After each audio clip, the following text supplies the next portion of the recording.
किताब मुकद्दस में से खरूज के 30 बाब की तिलावत। और मूसा अपने खुसर यित्रो की, जो मदियान का काहिन था, भेड़ बकरियां चराता था, और वो भेड़ बकरियों को हाँकता हुआ उनको बियाबान की परली तरफ से खुदा के पहाड़ हुरब के नजदीक ले आया, और खुदावंद का फरिश्ता एक झाड़ी में से आग के शोले में उस पर जाहिर हुआ। उसने निगाह की और क्या देखता है कि एक झाड़ी में आग लगी हुई है, पर वो झाड़ी भस्म नहीं होती। तब मूसा ने कहा, मैं अब जरा उधर कतरा कर इस बड़े मंजर को देखूं कि ये झाड़ी क्यों नहीं जल जाती। जब खुदावंद ने देखा कि वो देखने को कतरा कर आ रहा है, तो खुदा ने उससे झाड़ी में से पुकारा और कहा, ऐ मूसा, ऐ मूसा। उसने कहा, मैं हाजिर हूँ। तब उसने कहा, इधर पास मत आ, अपने पांव से जूता उतार, क्योंकि जिस जगह तू खड़ा है वो मुकद्दस जमीन है। फिर उसने कहा कि मैं तेरे बाप का खुदा यानी अब्राहम का खुदा और इसहाक का खुदा और याकूब का खुदा हूँ। मूसा ने अपना मुंह छिपाया, क्योंकि वो खुदा पर नजर करने से डरता था। और खुदावंद ने कहा, मैंने अपने लोगों की तकलीफ जो मिस्र में है खूब देखी, और उनकी फरियाद जो बेगार लेने वालों के सबब से है सुनी, और मैं उनके दुखों को जानता हूँ। और मैं उतरा हूँ कि उनको मिस्रियों के हाथ से छुड़ाऊं, और उस मुल्क से निकाल कर उनको एक अच्छे और वसी मुल्क में, जहाँ दूध और शहद बहता है, यानी कनानियों और हत्तियों और अमूरियों और फर्जियों और हवियों और यबूसियों के मुल्क में पहुंचाऊं। देख, बनी इसराइल की फरियाद मुझ तक पहुंची है, और मैंने वो जुल्म भी जो मिस्री उन पर करते हैं देखा है। सो अब आ, मैं तुझे फराउन के पास भेजता हूँ कि तू मेरी कौम बनी इसराइल को मिस्र से निकाल लाए। मूसा ने खुदा से कहा, मैं कौन हूँ जो फराउन के पास जाऊं और बनी इसराइल को मिस्र से निकाल लाऊं।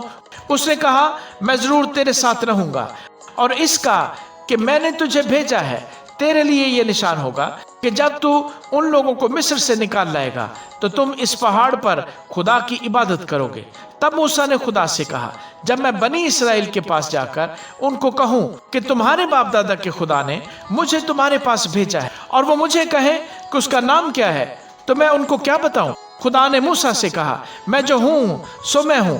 सो तू बनी इसराइल से यूं कहना कि मैं जो हूं ने मुझे तुम्हारे पास भेजा है। फिर खुदा ने मूसा से यह भी कहा कि तू बनी इसराइल से यूं कहना कि खुदावंद तुम्हारे बाप दादा के खुदा, अब्राहम के खुदा और इसहाक के खुदा और याकूब के खुदा ने मुझे तुम्हारे पास भेजा है।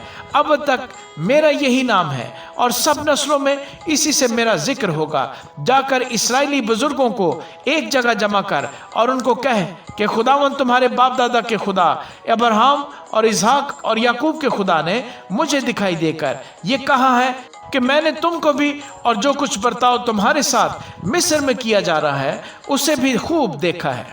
और मैंने कहा है कि मैं तुमको मिस्र के दुख में से निकाल कर कनानियों और हत्तियों और अमूरियों और फर्जियों और हवियों और यबूसियों के मुल्क में ले चलूंगा, जहां दूध और शहद बहता है, और वो तेरी बात मानेंगे। और तू इस्राएली बुजुर्गों को साथ लेकर मिस्र के बादशाह के पास जाना और उससे कहना कि खुदावंद अब्रानियों के खुदा की हमसे मुलाकात हुई।